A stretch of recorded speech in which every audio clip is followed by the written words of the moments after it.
Old bones have walked the length of town but unfortunately don't have anything interesting to note.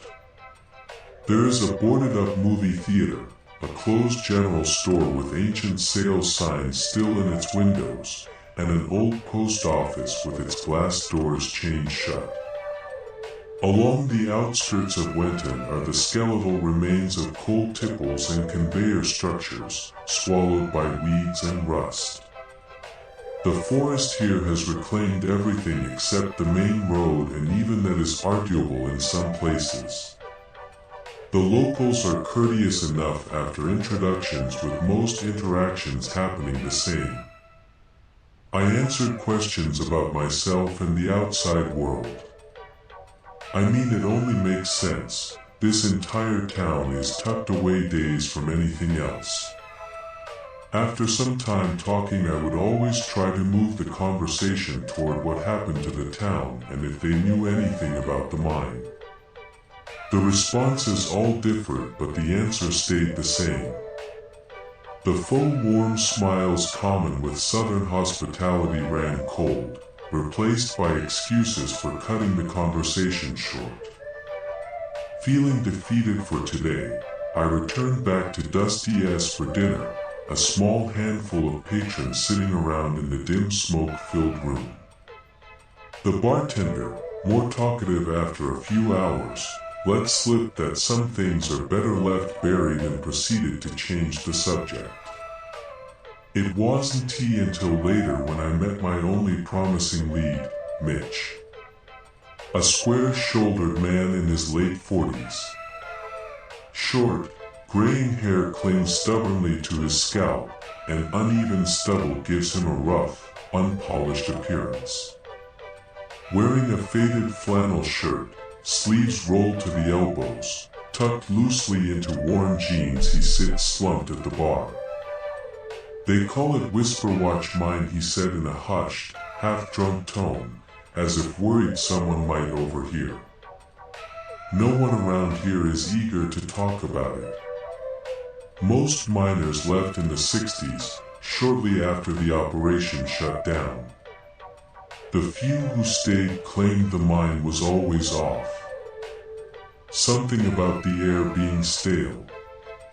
I tried talking more with Mitch, but the several glasses of whiskey caught him before I could. Nonetheless, I have more information than I did before. I'll head to the library in the morning to see if I can find out more. Newman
_________________________________________________________________________________________________________________________h field journal entry, February 20th. Subject: getting nowhere. I've spent all of today trying to find the mine on a map.